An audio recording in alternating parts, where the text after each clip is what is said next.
Hey, I had another couple ideas. I wanted to talk about religion and how basically it's just a big joke, and how you know it's a big joke, but you don't do anything about it.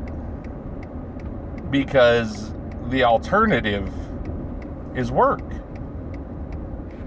the alternative is thought, it's dedication, it's time, it's introspection and investigation.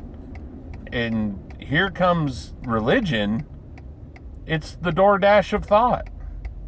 Hey, are you tired of thinking? We'll think for you. We'll take care of all that. You don't have to think anymore. We'll give you rules. We'll tell you when you eat and how to do this and what to put on your potatoes on Thursday and all of that. How to dress. Everything. We'll solve all these problems for you. And that's why people will accept it to the point of things like sex and food and beyond what the lizard brain tells you need.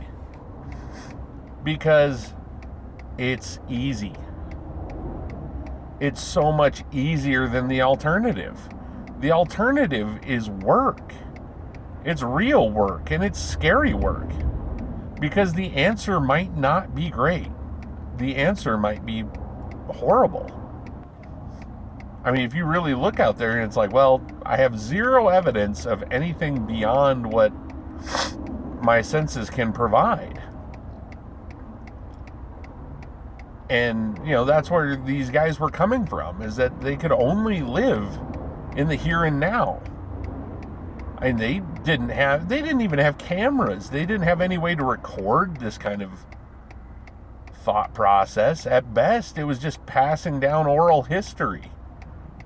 And anybody who's played telephone knows what that's going to do. That's how you end up with Matthew, Mark, Luke, and John. You have contradicting stories of the same events. What are you supposed to do? I mean, it's difficult. And I just want everybody to know I love them. And as long as your religion isn't telling you to harm somebody else, and you love it, you really believe it, go for it, man.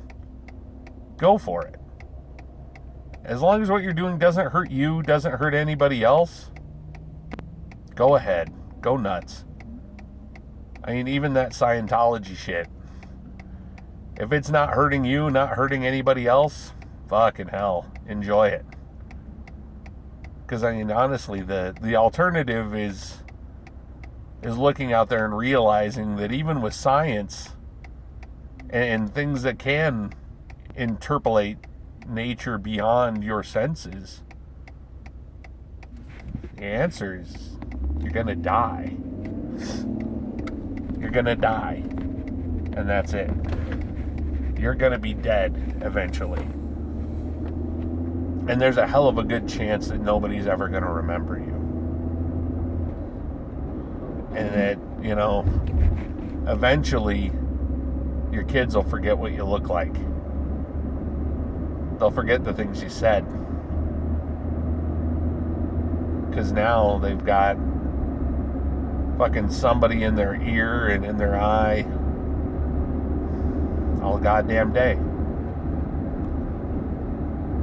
So the alternative is to admit it. The alternative is to embrace it. And realize that you're living a temporary existence. And that doesn't mean that, like I thought for a long time, that hedonism is the one true God, because it isn't. It lies somewhere in between, and that's where I think that, Buddhism has a good grasp on one thing: the middle path. Because, I mean, you need that middle path. You need to